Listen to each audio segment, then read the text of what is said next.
ಆದರೆ ನೀವು ನಿಮ್ಮ ಕಚ್ಚಾಟ, ಕಿತ್ತಾಟ, ನುಂಗಾಟ ಇವುಗಳನ್ನು ನಿಲ್ಲಿಸದಿದ್ದರೆ ಒಬ್ಬರಿಂದೊಬ್ಬರು ವಿನಾಶವಾದಿರಿ.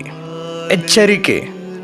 ಪೌಲರು ಗಲಾತ್ಯದವರಿಗೆ ಬರೆದಂಥ ಪತ್ರಿಕೆ 5ನೇ ಅಧ್ಯಾಯ 15ನೇ ವಾಕ್ಯ. ದೇವರ ಪರಿಶುದ್ಧ ವಾಕ್ಯ. ಪ್ರಾರ್ಥಿಸೋಣ.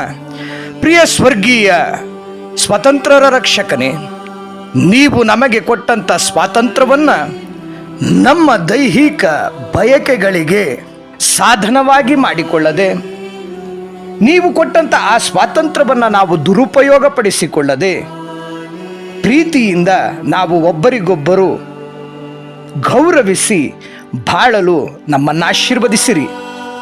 ಏಕೆಂದರೆ ನೀವೇ ನುಡಿದಿದ್ದೀರಿ, ನಿನ್ನ ನೆರೆಯವನನ್ನು ನಿನ್ನಂತೆಯೇ ಪ್ರೀತಿಸಬೇಕು ಎಂಬ ಮಾತಿನಲ್ಲಿ ಇಡೀ ಧರ್ಮಶಾಸ್ತ್ರದ ಕಾನೂನು ನೆರವೇರಿದೆ ಎಂದು ನೀವೇ ನುಡಿದಿದ್ದೀರಲ್ಲವೇ ಯೇಸುವೆ.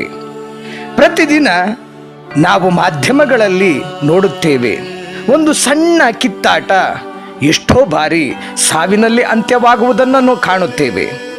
ಆದುದರಿಂದ ಈ ಕಚ್ಚಾಟ, ಕಿತ್ತಾಟಗಳಿಂದ ನಮ್ಮನ್ನು ದೂರ ಇಡಿರಿ ಯೇಸುವೆ. ಇಲ್ಲದಿದ್ದರೆ ನಾವು ಒಬ್ಬರನ್ನೊಬ್ಬರು ನಾಶ ಮಾಡಿಕೊಳ್ಳುತ್ತೇವೆ. ಶಾಂತ ಹೃದಯನೂ ದೀನ ಹೃದಯನೂ ಆದಂಥ ಯೇಸುವಿನ ಆ ಶಾಂತಿ ನಮ್ಮ ಹೃದಯದಲ್ಲಿ ನೆಲೆಸುವಂತೆ ಮಾಡಿರಿ ಎಂಬುದಾಗಿ ಯೇಸುವಿನ ಪರಿಶುದ್ಧ ನಾಮದಲ್ಲಿ ಪ್ರಾರ್ಥಿಸಿದ್ದೇವೆ. ಆಮೆನ್.